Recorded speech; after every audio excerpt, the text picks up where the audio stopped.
What's up, A to Z Sports here live on a Tuesday. Gonna have a fun show. The Titans are in pads for the first time today. Easton Freeze, Buck Rising are down there at St. Thomas Sports Park for A to Z Sports. Myself and JT Runke, we're not down there today because practice has maybe already started. I'm not entirely sure. I know Brian Callahan slightly behind schedule for his 7:40 a.m. press conference. So we'll see if the 8 a.m. Practice started on time. But tomorrow, Wednesday's practice is at 8, and Easton and Ryan will start the show right at 8 because Easton will be there. JT, you will be there, but not doing the show. But Easton and Ryan will have a quick show from St. Thomas Sports Park tomorrow morning. So get ready for the 8 a.m. Start time tomorrow to go prompt because there are a lot of stuff to do. But we have a lot of stuff to talk about today with JT and I. Treylon Burks waived but not gone yet, right? There's some extra rules we get to talk about here. And then stock up, stock down, training camp part 1. So we've gone through roughly a week of training camp.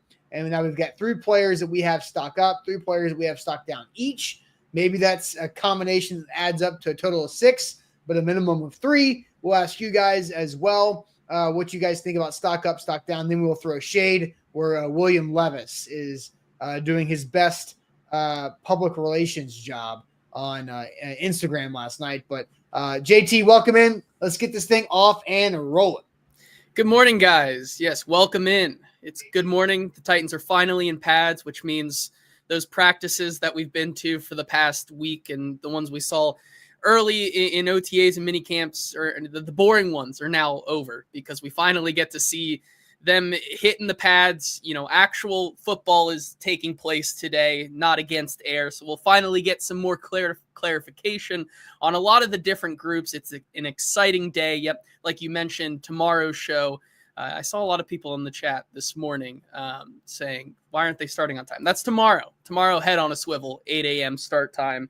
But I'll be down there as well. But today, a lot to talk about. Good morning, everybody here in the chat. Remember, before we kick off today's show, like the show, make sure you're subscribed to the A to Z Sports YouTube channel. And as always, give us a 5-star review over on Google. Tell us how we're doing. Make sure you leave a 5-star review over there. It's going to be a good one today.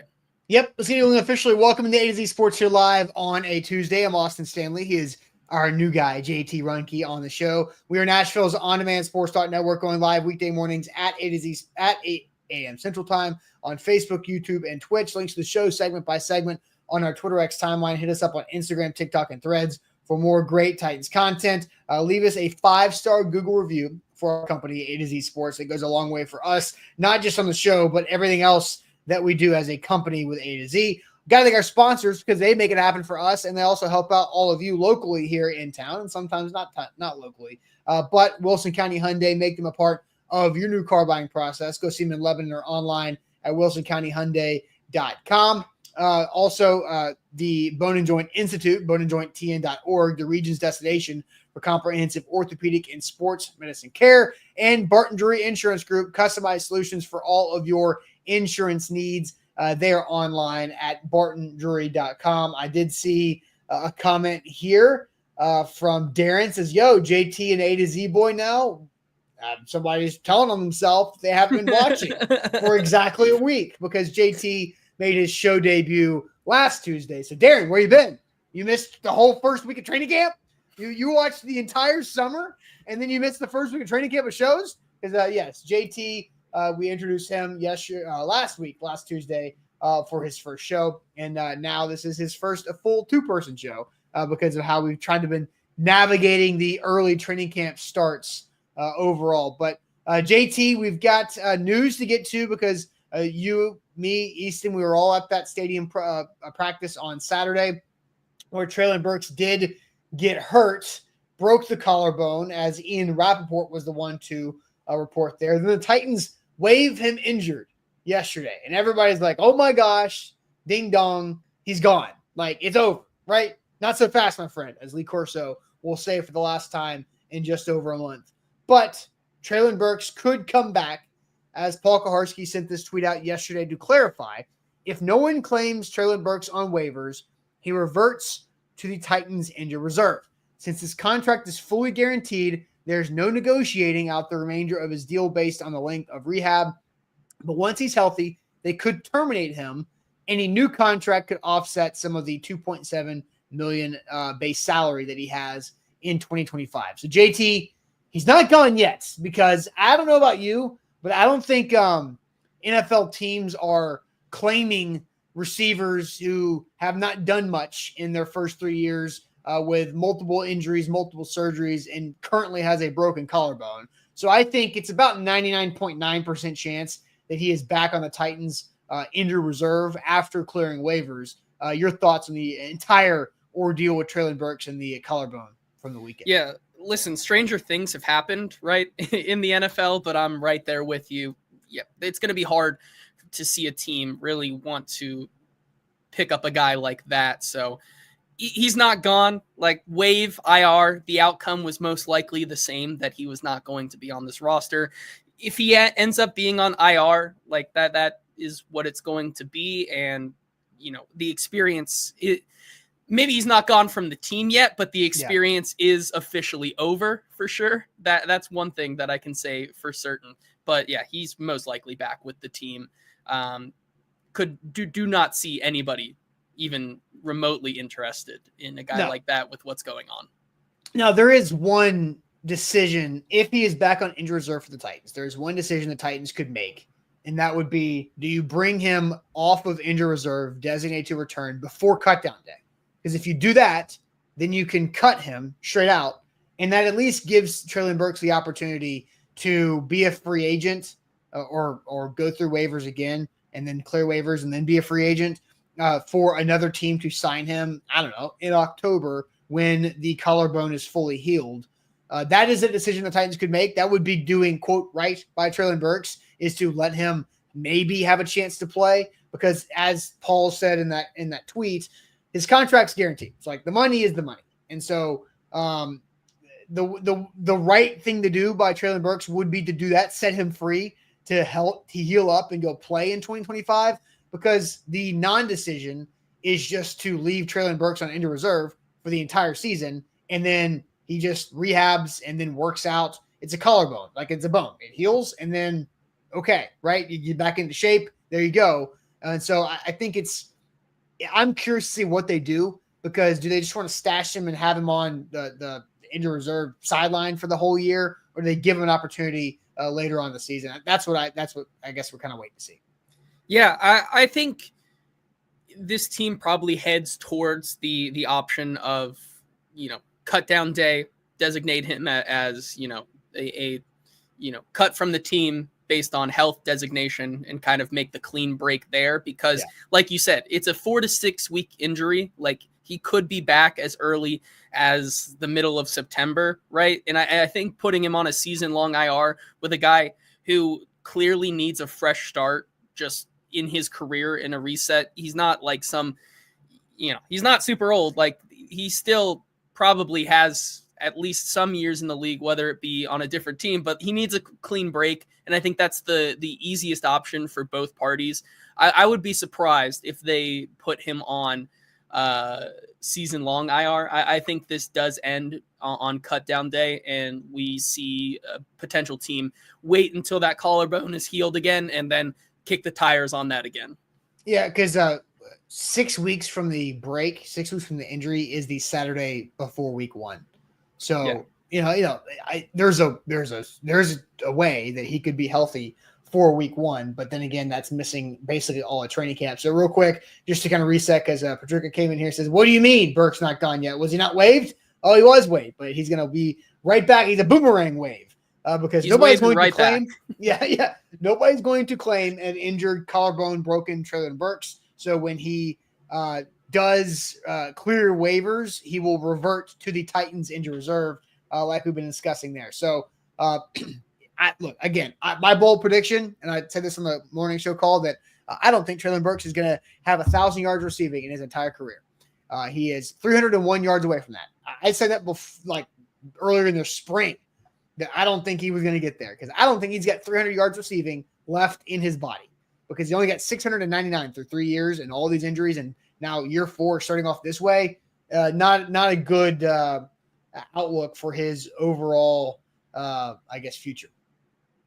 Yeah, I mean, when you look at just what we saw early on in camp, the amount of talk we had that this guy in year 4 still does not know how to fall to the ground correctly. We were saying that even before the collarbone. And then on his one big play at the stadium on Saturday, he hits the ground, I guess, pretty hard enough to break his collarbone, but it wasn't like it was any freak accident play, or it was a pretty new routine type of play. And so it just kind of, I think, like you guys said on the show yesterday, encompasses the entire Treylon Burks experience. And, I think we would do good to move on.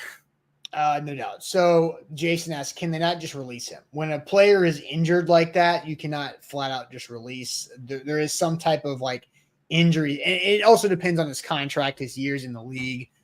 Because once you're like a vested veteran enough, they say, then you can be excluded from waivers. But a lot of times it's just if you're waived injured and with that designation, then waivers come into play here. So that is the situation over that. So now, JT, let's get to the actual juice of the show. Our 3 players stock up and 3 players stock down. King VC says lock in and like the show. So shout out to King VC for that $1.99 lock in, like the show, super chat. So we will get to our 3 players stock up. If you guys have Titans players who are stock up throughout the first week of training camp, let us see it in the chat. We will get to that momentarily. But first, I want to tell you guys about our Lipscomb University Sports Analytics partners. Lipscomb University Sports Analytics is a new grad program, about a little over a year old, maybe approaching that first birthday. But Lipscomb University is a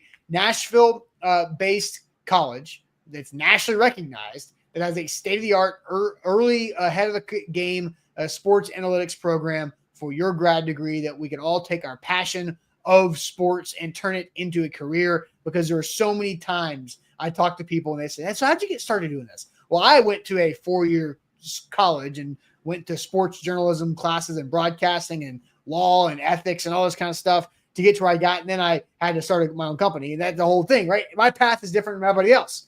But your path could be doing whatever you are, and then go get your grad school program from Lipscomb University with their sports analytics. So they can take care of you online. So it doesn't matter where you are. You don't have to be in Nashville, but there's great opportunities for you to take that passion of sports and turn it into a career, because it's just a hobby unless you make an income from it. And that's what Lipscomb University can help you do with their sports analytics program right there online. So check them out, Lipscomb University Sports Analytics.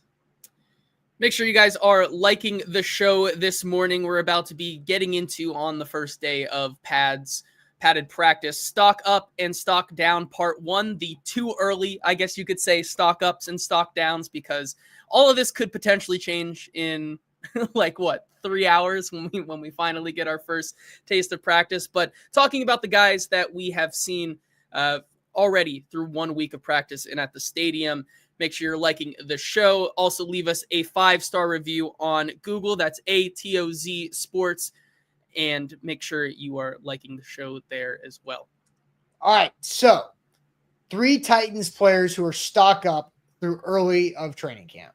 So I don't know how you went about this exercise, but I have some of my stock up, stock down are correlating positions. Some are not. Some are individual.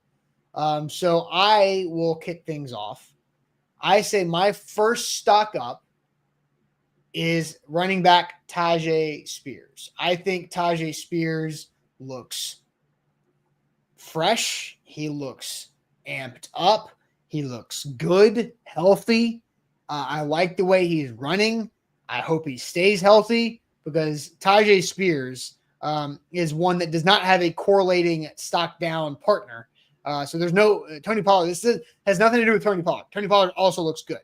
But Tyjae Spears stock up is somebody that I'm intrigued to see more when the pads come on today, obviously, the rest of camp, once preseason games get going. How effective can he be as a runner, as a pass catcher, to truly have the 1-2 punch at running back with Tony Pollard that we thought we were going to see last year before injuries derailed Tyjae's season fairly early on with a hamstring and 2 concussions. But my first stock up is a 3rd-year back, Tyjae Spears. Yeah, he absolutely looked explosive on Saturday. It was a welcome surprise, something that we really haven't seen from him.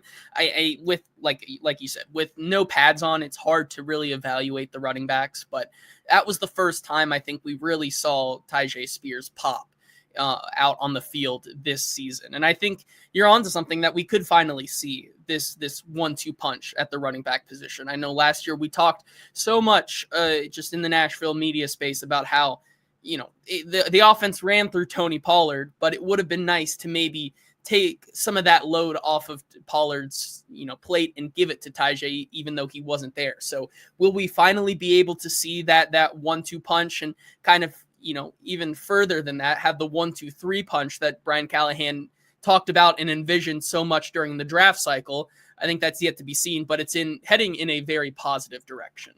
Absolutely. So, JT, your first stock up is who? Yeah, my first stock up, which it seems like a lot of you guys agree with, and I'll be in some pleasant company here, and we'll get to your guys' in just a second.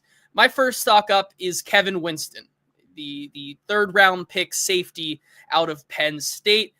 On Twitter before the practice on Saturday, I mentioned how I really wanted to take a good look at the defensive backs in that practice, because as the media had finally access to the entire range of the field, unlike at Ascension St. Thomas Sports Park, you really don't ever get a chance to get a look at the defensive back drills and get a good glimpse of them. Well, we were able to on Saturday, and I was genuinely surprised at I knew he was fast, and I knew that he was fluid and all of these different things, but he looked noticeably different than a lot of the other safeties, even Amani Hooker, even Xavier Woods. Like, this guy is bringing the much needed juice to a room that is getting very, very up there in age in terms of the NFL life cycle. I think he adds a really young piece that can almost be an impact immediately. We learned about that last week when Brian Callahan said he's full go 100%. I'm excited to see him in pads, because the narrative during the draft cycle is that, hey, this guy, if he was healthy, probably is up there with the Xavier Watts and the Nick Emanwaris of the world in that range. And to get him where they got him in the third round, this is a guy I think, can easily play, maybe not start for this team week one, but will be heavily featured in some sub packages. I can guarantee that when it comes to that first game against Denver and the second game against LA. This is a guy who's going to be very involved early and often for this team. And I think it was very refreshing to see him just do some of those drills and be as involved as he was on Saturday. Yeah, and then also in team periods, 7-on-7, 11-on-11. Like, he's not just doing team drills or position drills right now. It was a big win for the team that he was able to be full go to start training camp after the ACL. I think if all goes well, if the Titans have their way at the safety position this year, then Kevin Winston Jr. doesn't have to be a starting safety next to Amani Hooker. I think he is the third safety, because that means that Xavier Woods is playing well enough to not to hold off Winston Jr. as a starter. And now you've got three safeties that you really like from the athletic profile and a skill set combination for those three guys, just like Amani Hooker was doing his rookie year several years ago in 2019 with Kevin Byard and Kenny Vaccaro.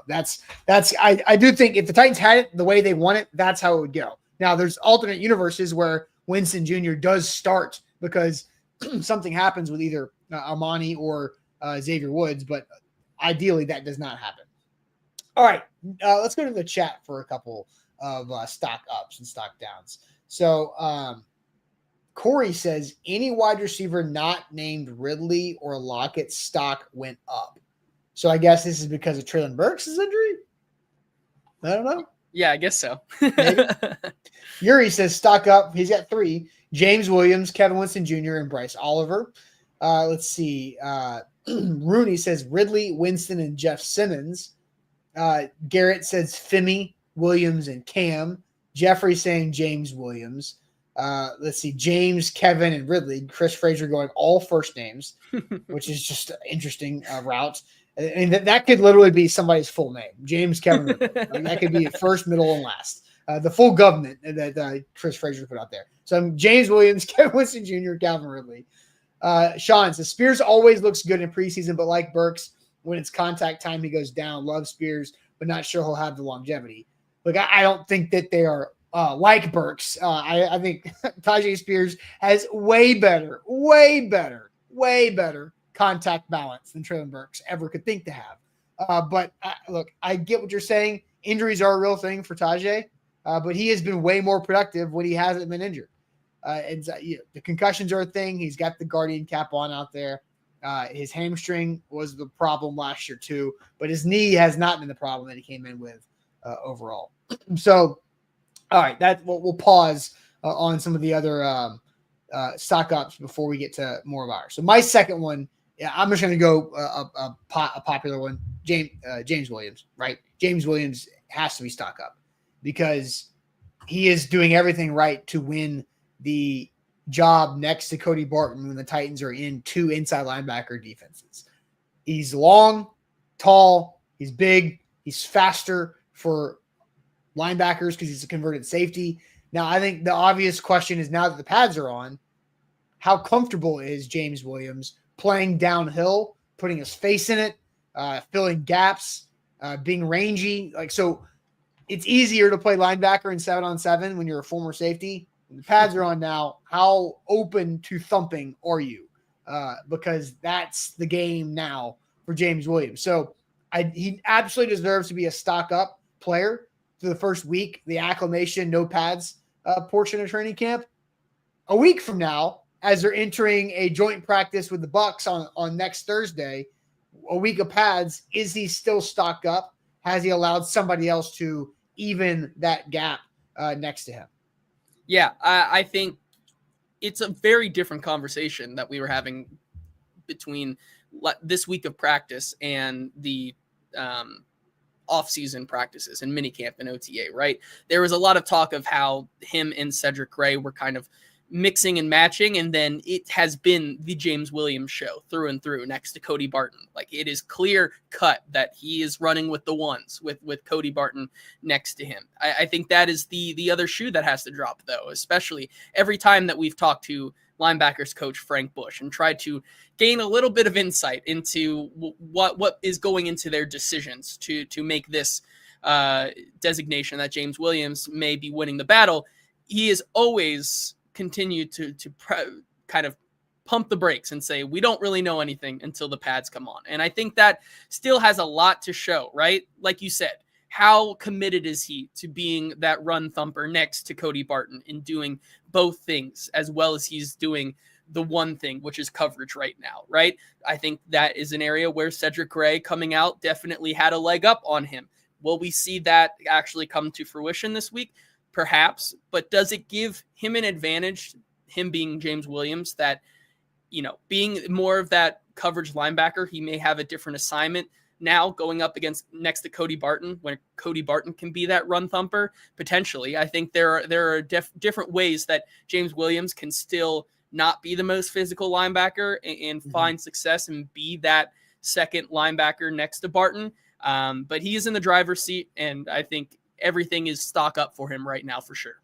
Yeah, like Jayon Brown was not the most physical linebacker because Jayon was a smaller guy. James Williams is huge. Like, I've got let's see what James Williams is listed at here in the old. I want to say he's like 6'3".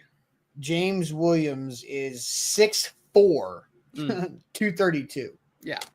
Jayon Brown 5'11", 220 maybe. A big difference, but Jayon's specialty was how can he slide around blocks, not in the way that he was getting out of the way to create more space for the runner or create a hole in the defense, but he was very savvy at that. I don't think James Williams is going to have that ability because, as Bork says, he's a large human. Jayon Brown was a more bendy leverage type player. Human leverage is also another thing too.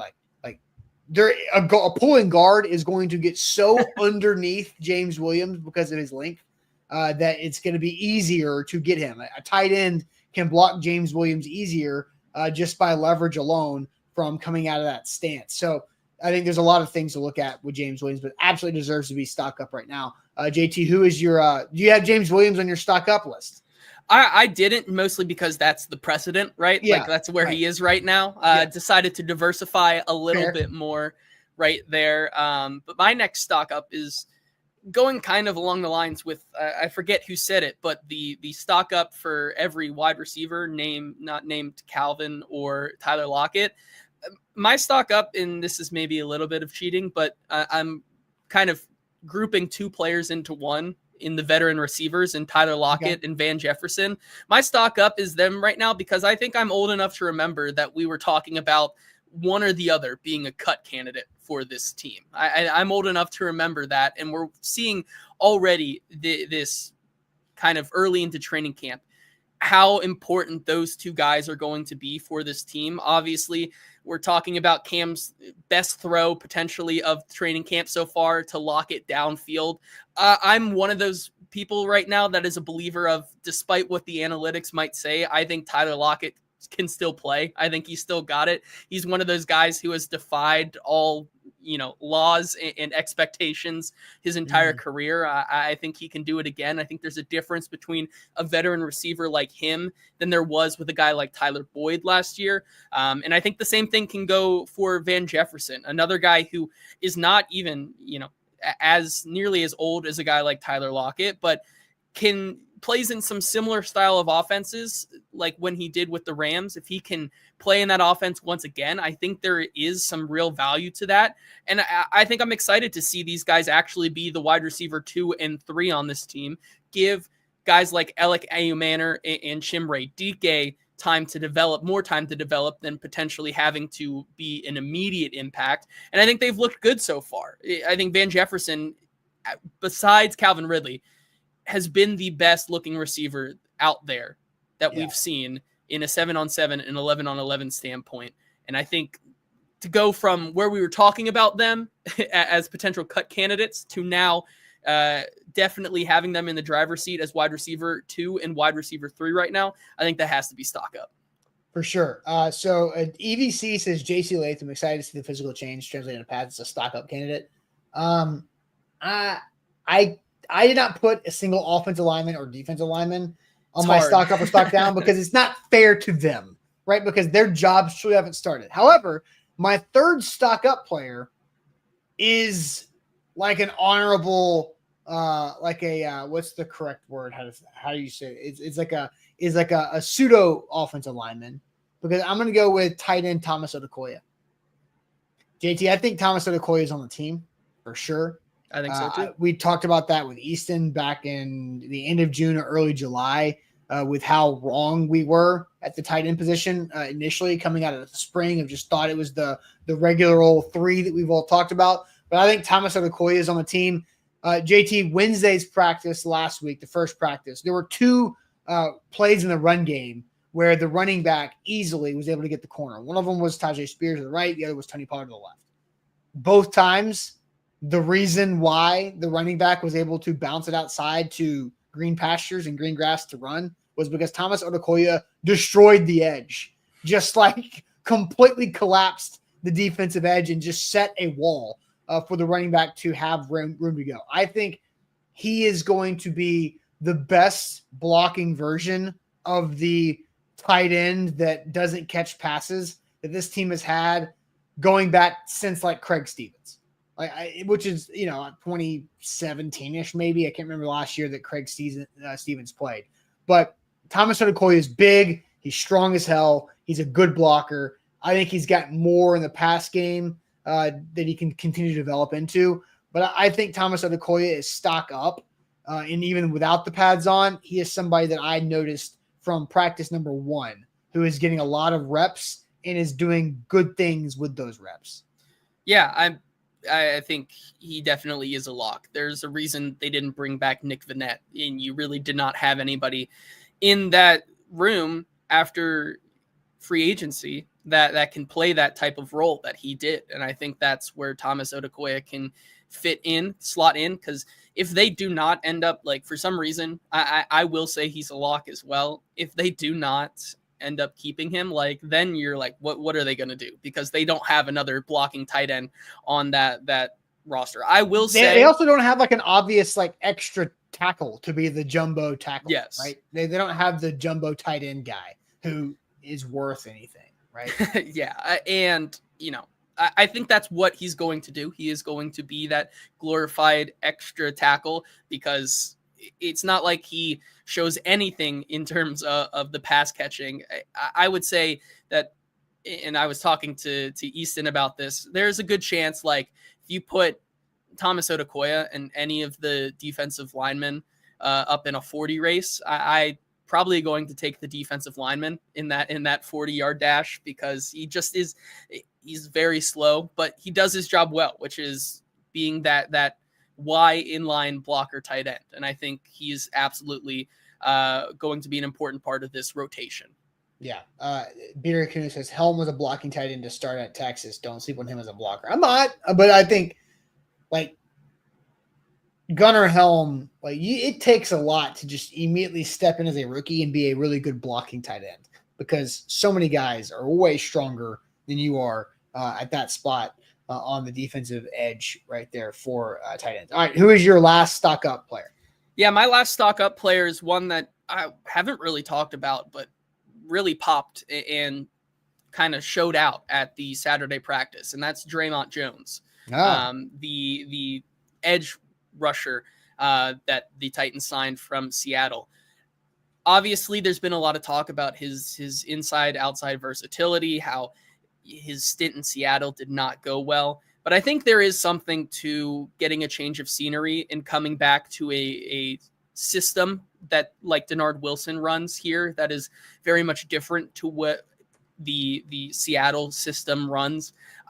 When I watched him on Saturday, he was one of the three guys who, I know they're not in pads, but was one of the guys with Jeffrey Simmons and another edge rusher in the mix. Like it was an edge rusher, Jeffrey Simmons, and Treylon Jones consistently getting after the quarterback and after past the offensive line. I think this is a guy who you can reasonably expect, whether it is Arden Key or Femi or now Ward next to him. I think he's going to be that staple other edge guy that they, he's going to be that edge 2 next to whoever fills in and rotates next to him. I think he's going to be a solid anchor for this team that desperately needs one at the edge position. And he may not be, getting the 9-10 sacks that replaces a guy like Harold Landry or leads this team.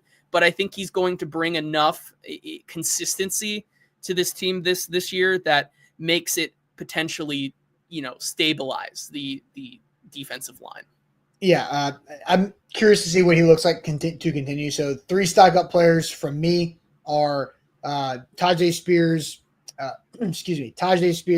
Thomas Odukoya, and James Williams. And your 3 stock up players plus, kind of 3.5 because you threw in 2 receivers. But who are your 3.5 guys? Yeah, my 3.5 were Kevin Winston, Treylon Jones, and then the package of veteran receivers that is Tyler Lockett and Van Jefferson, former cut candidates. Yes. Then I did get first impressions. We're going to do stock down here in a second, but first impressions TV came in and says, for us, it came in late. Can you tell us how Burks is not gone yet? Yes, I can, because that is the rule that when you waive a player injured, like Paul Kaharski clarified here, that if no one claims him on waivers, he reverts to your injured reserve. And since nobody is going to claim a broken collarbone version of Treylon Burks, then he is going to be back on the Titans injured reserve. Then they can have a decision they can make.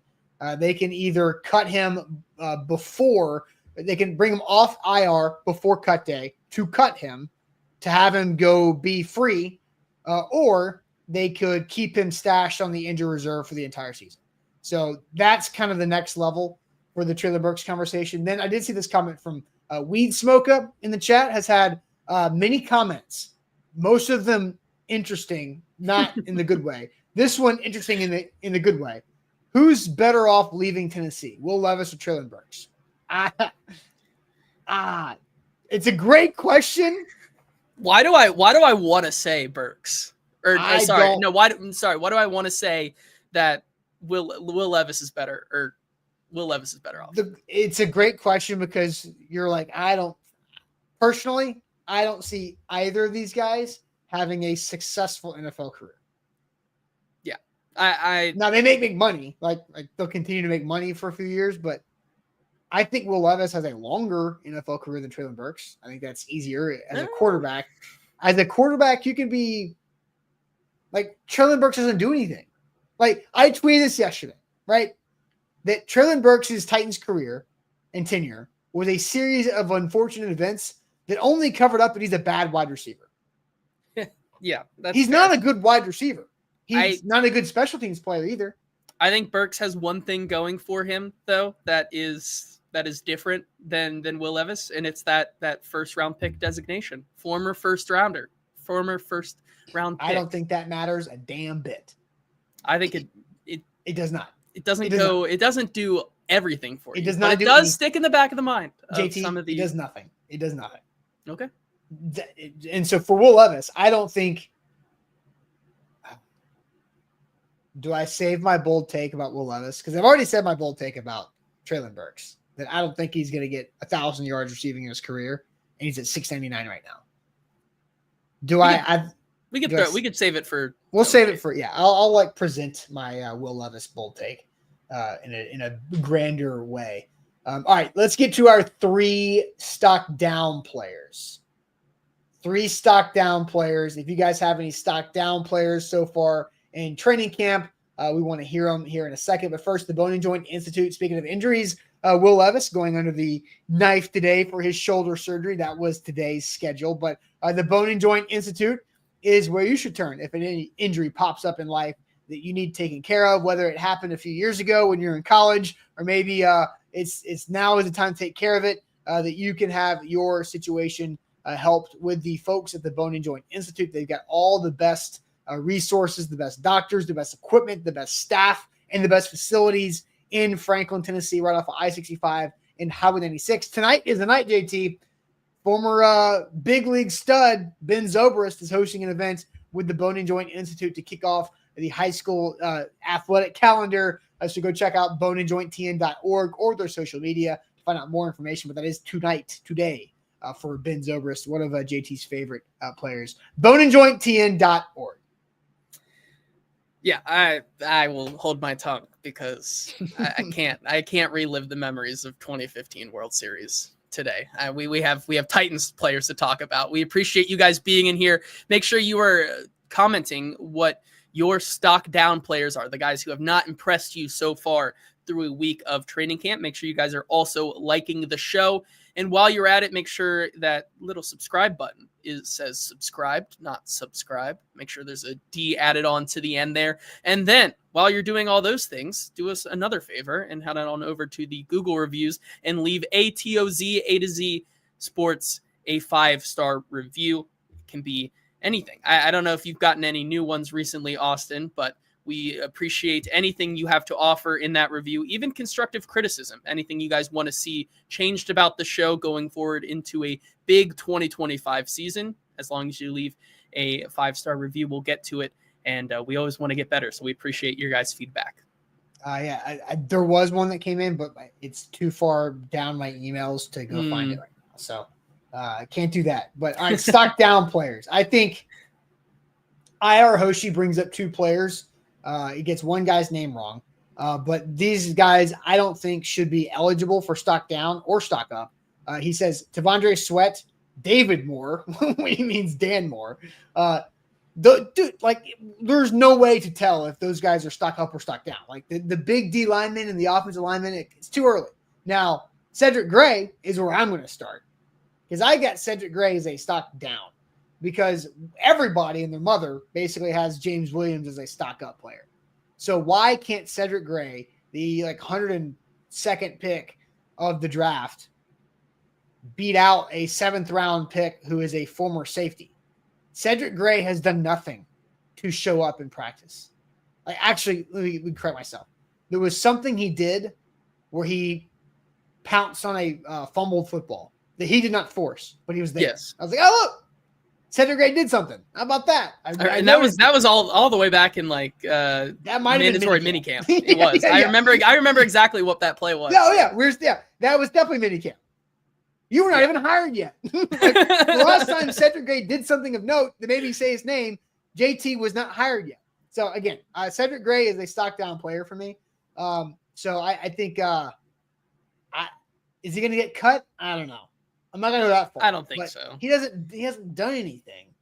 Like he was. I think people forget, like, he had a shoulder injury last training camp that knocked him out. But people forget that before that shoulder injury, he was like inside linebacker 6 or 7.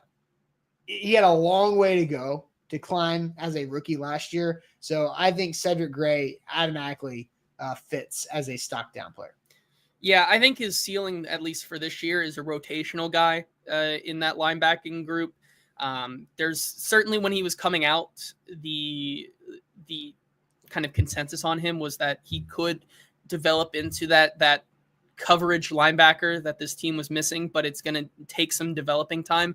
Obviously, his track was kind of pushed back and put on pause for a majority of the season. I think he does bring a little bit in the special teams department, though, that is going to be important, which is why I think he is on this team because of that. Like, even though his special teams tenure also last year did not get off to a good start, when he was the reason that the Houston Texans returned that ball all the way down the field to start off the game. Like, he had a rough start for sure, but I think he's going to be an important piece in that special teams room. But yeah, when you go from the mini camp, where this is a potential competition, we'll have to see when the pads come on, to getting the training camp, the pads aren't on, and it's the James Williams show. It's not a great look for your chances to be the starting guy there. My first because IR has responded, because I blasted him for getting the left tackle's name wrong. He says, "My bad, I'm not a Titans reporter, LOL. I always get Moore's name wrong. That's how unimportant he is to me," which is a wild thing to say. Crazy. That is a crazy response. I'm not even going to say excuse or reason. It's the new answer at left tackle is unimportant. The biggest free agent contract signed this cycle is so unimportant to you at the position that has been your downfall for the last 3 years, and you call yourself a fan? That's ridiculous. Hilarious. That's funny. That is very funny. He goes, nah, bro. Nah, bro, what? Nah, bro, what? All right. Okay, JT, your first stock down player. All right. My first stock down player is kind of, it goes hand in hand with one of your stock ups. It's in the tight end department, but I think this is no secret. But Josh Wiley is a stock down. I think we've heard we've heard some good things about DMR. At least for DMR, we've seen him catch a pass. Like, I have not seen Josh Wiley do anything. And it hurts me to say, because as a fellow Cincinnati native, he went to the high school just a mile down the road from where I went to high school in Cincinnati, which... So you guys rivals? We are. Well, he's kind of the little bro to our high school in Cincinnati, but which I like to joke with him about. But unfortunately, as Bork says, I don't think he is long for this roster. It was one of those. It goes along with a lot of those picks in that first Rand Carthon draft that have just really not worked out for this team. I've been on the anti Josh Wiley train, I guess, ever since he was picked. He was a guy that all the way back when I was doing the draft coverage of that draft, he was a guy that was on my do not draft list, because I just didn't think I thought he could be a good inline blocker, but thought he really did not have the hands nor the route running ability to be that tight end that this team needed. 3 years later, he's looked pretty non-existent out there. And I think that's not just by, I think that's not just the circumstance. I think it's because he's fallen all the way down the depth chart to where he is currently behind both DMR and Thomas Odukoya now. And I think his tenure here is the time is running out. Yeah, I think your smack talk joking back and forth about high school's rivalries is about to end. Yeah. You got about a month left to talk to Josh Wiley about your high school rivalry. So I think, he was one of my 3 stock down players. So I'll just kind of jump into it. I felt like he needed to have a big, noticeable training camp, and it hasn't happened yet. And I have one of his roster battle guys on my stock up with Odukoya, and that it's just not a good way to start. Yeah, I think, and I know Nick is saying Wiley was a project version of Chig. I think those two couldn't be any different, right? I just, even with the body types, Josh Wiley, when he was coming in, I think was what you want. It's what you wanted Gunnar Helm to be, but I think he just did not have the route running ability of a Gunnar Helm or that type of ability to be that guy. And it's another one of those picks that Rand Carthon just basically whiffed on. Yeah, Bork says Spears, JC, Peter, Williams might not be in Sweat. He added later. Might be the only Rand players left on the roster. I mean, draft picks. Yeah, because you've got Calvin. Don't forget Calvin Ridley. Calvin Ridley, who we've been glowing about for the whole time. I was gonna say, don't forget last year. I mean, Jarvis Brownlee Jr. is going to be on this team. Yeah. Mm-hmm. Jalen Harrell. I know we're not gonna. I don't think he's on like a stock up or stock down, but I think he's going to be a rotational piece. Like, is there any round pick that's going to stick for a few years? Yeah, sure. Sign me up all day long. Yeah, but other than that, Cedric Gray, I think there's an issue there. Jaquan Jackson, a guy who I don't think anybody has mentioned at all. Like, anybody in the entire Nashville media just circuit has ushered that name once. I heard his name Saturday, but it was being screamed by little kids in the first row during practice. Yeah.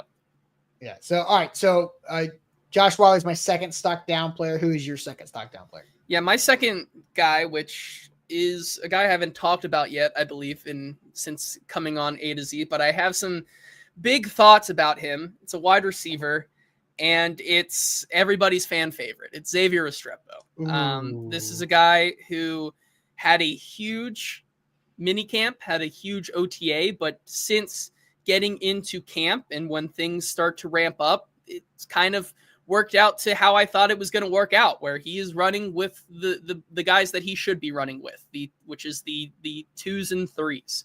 He is a guy that I think still is a very much long shot to make the roster because of the uphill battle that he has against him.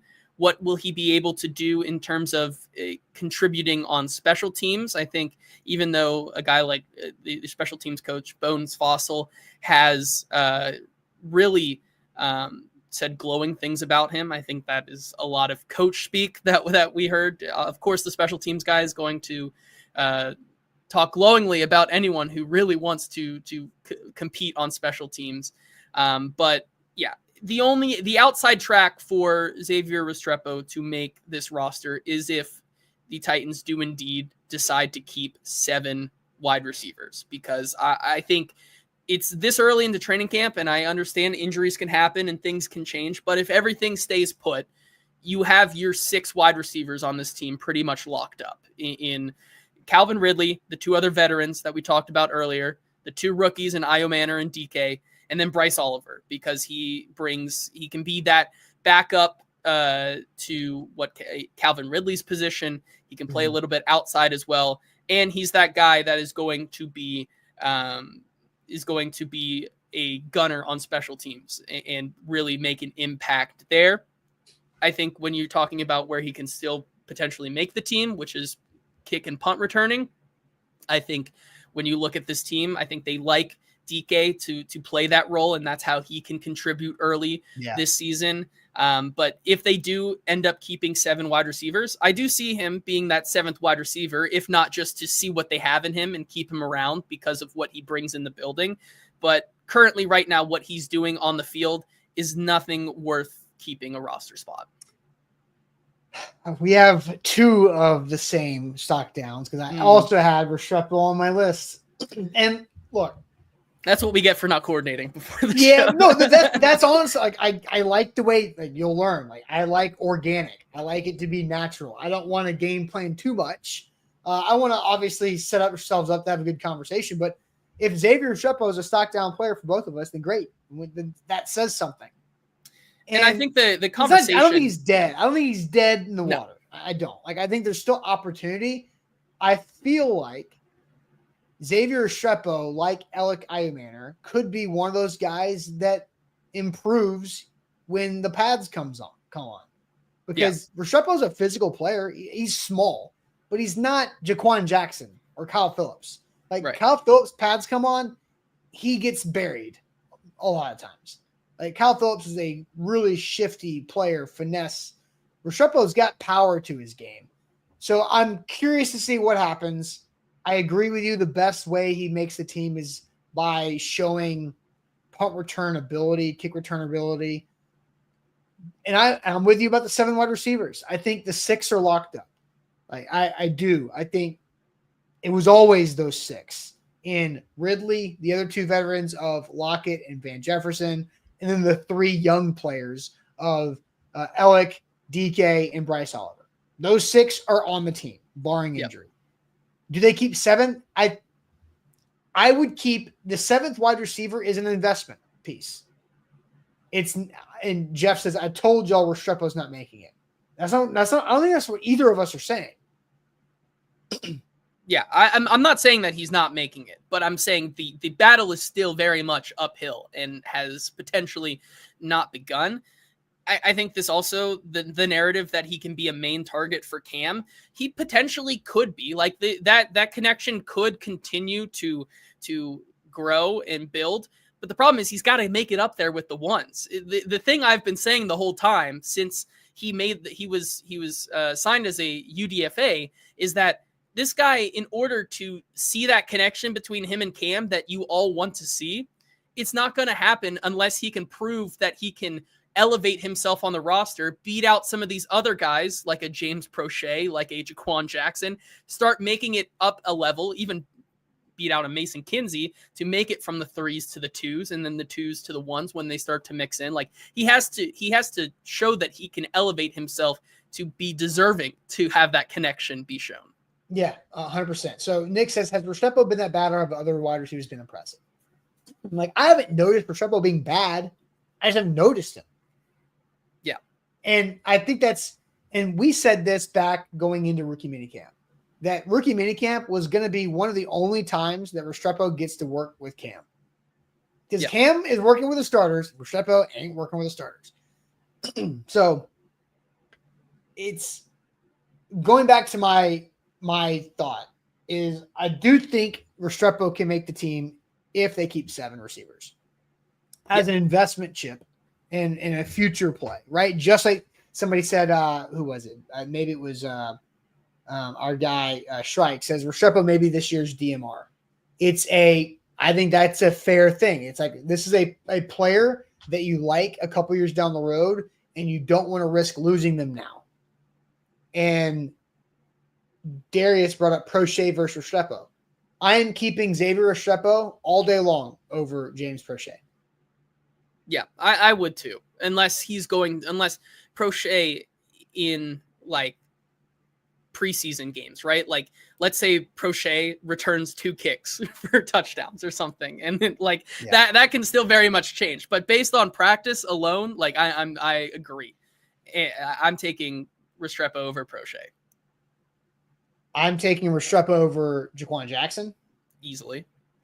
I'm taking Restrepo. Like the other thing too. The big question is, are you taking him over Mason Kinsey? Which yeah. And I don't know. I am, because Mason Kinsey's not going anywhere. This is true. Yes. I think that's the one. That's fair. You have the one thing going for you is that death taxes. Mason Kinsey will be on the practice squad until the sun engulfs the earth. That is what's going to happen. If you cut Mason Kinsey, you keep both. If you cut Xavier Restrepo, you might lose Xavier Restrepo. Now that would be now again, that you rarely might, does happen, but also you have to sign into a roster, like a 53-man roster spot to lose them. I think Restrepo would probably want to return undrafted. Yeah. But I think Restrepo would love to return to the Titans practice squad over joining somebody else's practice squad because Cam is here and not elsewhere. Correct. Yeah, I agree. But I think the upside of I think the upside of Restrepo, I would take him over Kinsey. You know what Kinsey is, you know what Prochet is, you know what Jaquan Jackson is. I'm taking Xavier Restrepo as the 7th wide receiver over those guys because he's not going to be active on game day. He is literally like a developmental piece that you're just growing on the side. Yep. That's all he is. He's a slow burn investment. And you're buying low. You're just going to stash it over here. You're not going to take it out until you need it. And then when you need it, hopefully it's grown enough because you've left it alone. And you're hoping that break glass in case of emergency situation is like a Lockett injury or something like that. And even when that happens, like I think that's when you have Chimere DK step in. So like it'd have to be like Lockett and then DK, and DK's not showing enough in the slot position, and then that's where you would see Restrepo get his chance. Yeah, a funny comment of the day that's just wrong. Eric Stanley, no relation, says Kinsey didn't do anything in college. Mason Kinsey played at a D3 college, Berry College, but to say that he didn't do anything is crazy because in 4 years, Mason Kinsey had 203 catches for 3,343 yards and 50 touchdowns. All or first. It's not nothing. Yeah. His receiving yardage and touchdowns broke Southern Athletic Association records. He contributed 16 punts for 406 yards and 1 touchdown. So to say that he didn't do anything is crazy. In his last year at Berry College, 77 catches for 1,245 yards and 17 touchdowns while averaging over 103 yards per game. So he did a lot in college. That's crazy. It was Berry College, but it was crazy good. Yeah. That's crazy good. Yes. So, wow. So, okay, to recap, the 3 stock downs. We both had Josh Wiley. We both had Xavier Restrepo. Yes. I had Cedric Gray. Your third was? My third. So we're getting down to we haven't gotten to it yet. No, we hadn't gotten to it yet. We're getting to the nitty gritty. I feel like no defensive lineman, no offensive lineman. You got to be creative here. Going back to the running back position, I know you had a stock up on Tyjae Spears. My stock down, which for some reason he's become a very fan favorite player. I see him all over Twitter all the time. But Julius Chestnut and the rest of this room, like I think the running back 3 competition is already over. Like I think it's going to be Khalil Mullings. Mm-hmm. I think he's that third guy that you keep, and really much, there's a reason that they continue to churn that bottom of the roster with Jordan Mims and Jamar Jefferson and Ty Davis Price. Like they're trying to find another option to be that third, or I guess maybe potential 4th special teams guy because of, Julius Chestnut had to play a lot of snaps last year on special teams and did not improve at all. And you bring Khalil Mullings in, who can, when I've talked to a lot of coaches, especially the running backs coach for the Titans, whose name is escaping me, like this is a guy that they really do love to be that thumper that they have not had, and can play that role a lot better than Julius Chestnut did. So he stock down on him, and by kind of the everybody else, like that room is pretty much locked up. Randy Jordan, that's his name. I had to use the roster. I didn't just know it off the top of my head either. So yep. Okay, so that's our stock up, stock down player. It is practice is going on, the first day in pads. Yep. I'm not hearing great excited text updates from Buck and Easton who are there about what is able to be videoed and not able to be videoed. There's some frustration from the media and what we can and cannot do. So that's annoying as hell for the first day in pads to have nothing fun that we can take on our phone cameras. So, all right, guys, let's go ahead and wrap up this Tuesday show with a little throw-in shade. If you have shade, put it in the chat. We'll read it. Time to throw some shade here on this Tuesday.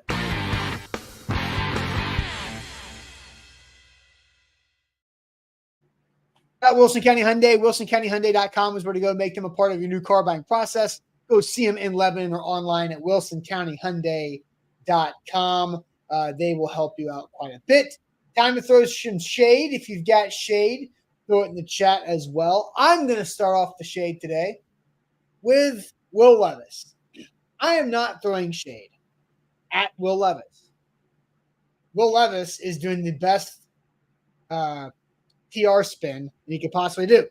Because last night, if you have kids watching, a little graphic warning here for Will Levis, posted this picture of his shoulder last night on his Instagram story of last night with this little guy. Because today, Will Levis is having that shoulder surgery that knocked him out of the season that he decided to go under. The Titans definitely did not want him to do. So I'm throwing shade not at Will Levis for doing PR spin, but on all the media that are buying it.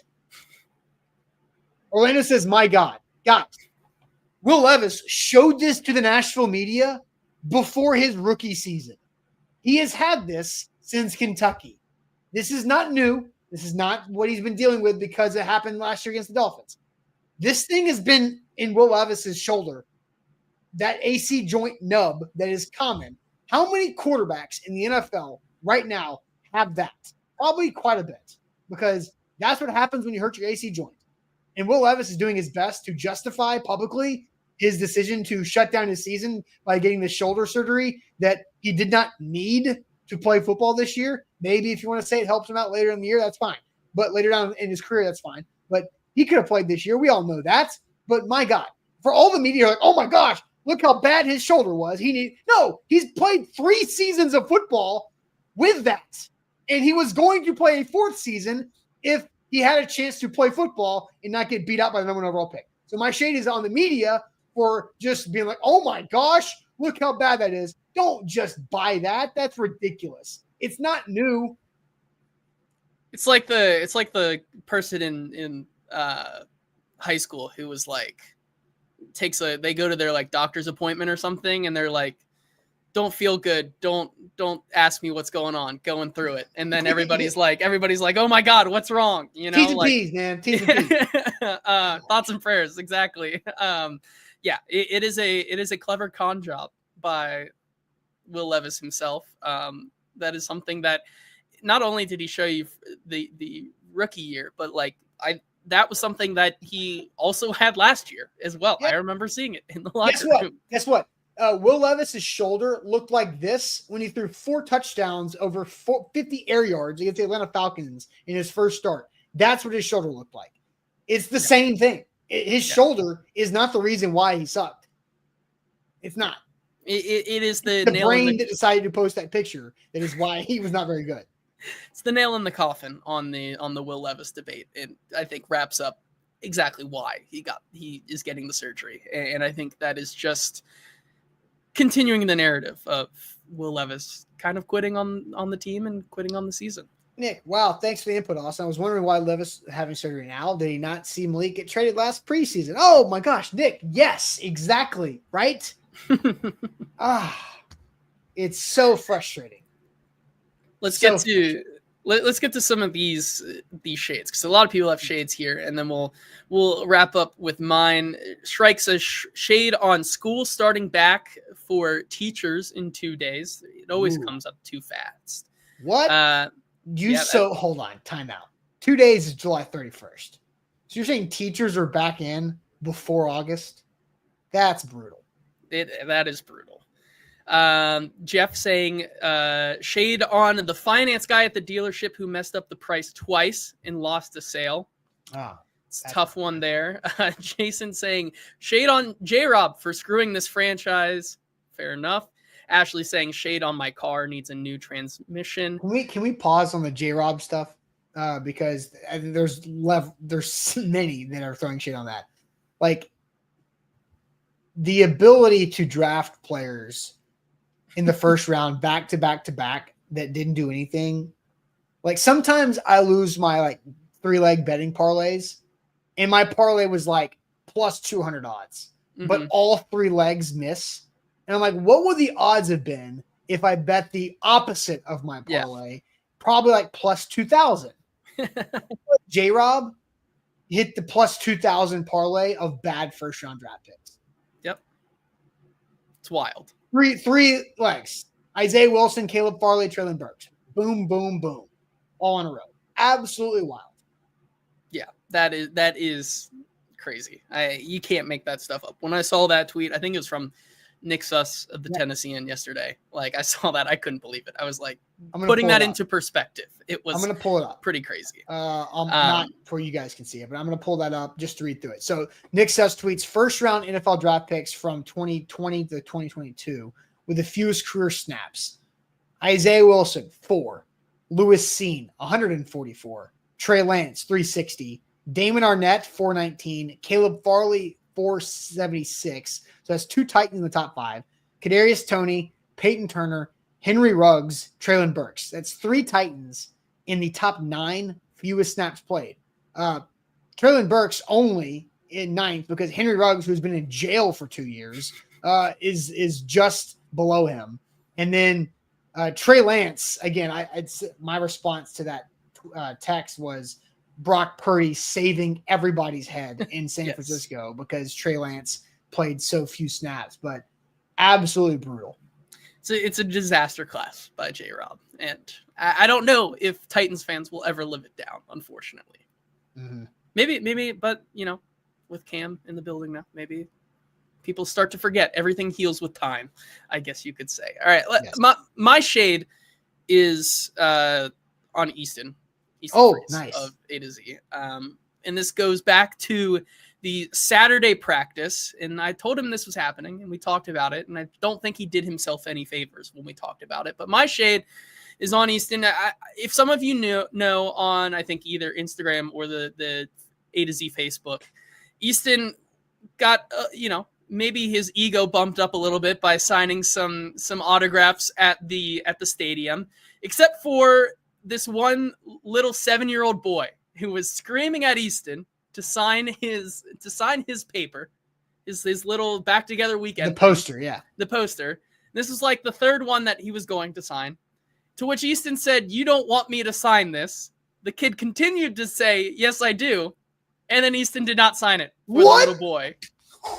And I said, "Easton," he's like, I don't want to devalue that thing for the kid. And I said, "Easton, think back to when you were a kid going to training camps or anything, or going to a baseball game or anything and getting autographs. How many of those things do you still have to this day? None. Because it's not going to be worth anything. Like, it is nothing.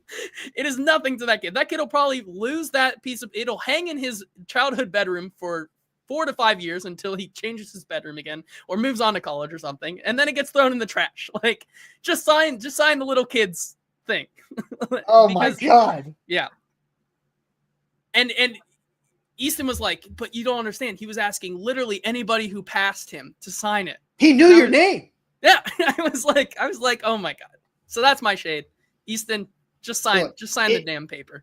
It is always weird because it's always that practice, always the stadium practice when I get asked to sign a couple things. And it is always weird because usually on that same poster is like Jeffrey Simmons or like Kevin Byard or Derrick Henry. And I'm like, my name does not fit here, but I do it. I do it because I was asked to do it. And I always sign my name and then I sign A to Z next to it. So they don't think I'm like a Titans player.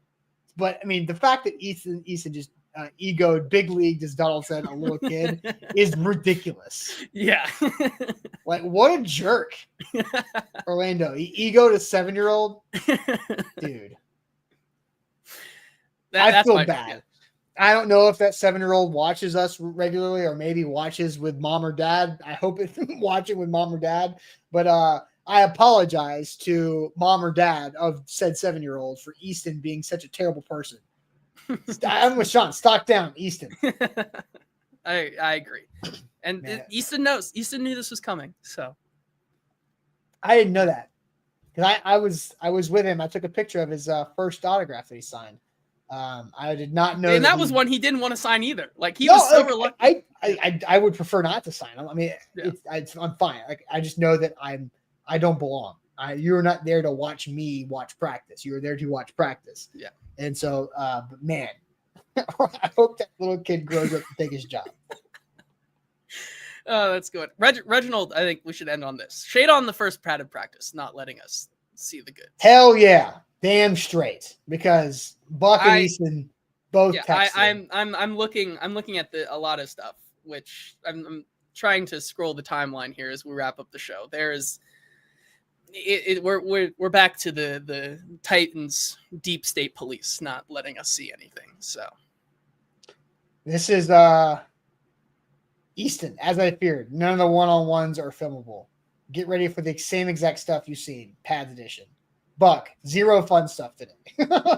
Great. Oh man! And not only did they just make it, but they put the one-on-ones on the middle field where it's just hard to observe. And that's different than last year. Last year, the one-on-ones were right on the field closest to where everybody is. So that's different this year. So throwing shade at Brian Callahan and their staff because that is terrible. I agree. Callie deserves some shade. Who also made fun of Easton for signing autographs too on Saturday, by the way. All right, that is it for us on this Wednesday show. Hopefully, we'll get better content from the Titans on tomorrow's practice. But that's it for us. Make sure you hit that like button, like the show, subscribe to our channels, 5-star Google review as well. And we'll see you guys tomorrow on a Wednesday morning, right at 8 o'clock, early practices. So show right at 8 a.m. Central Time tomorrow with Easton, abbreviated show from the facility with Ryan Roberts, and JT will be in attendance as well. So we'll catch you guys later on. Appreciate it as always.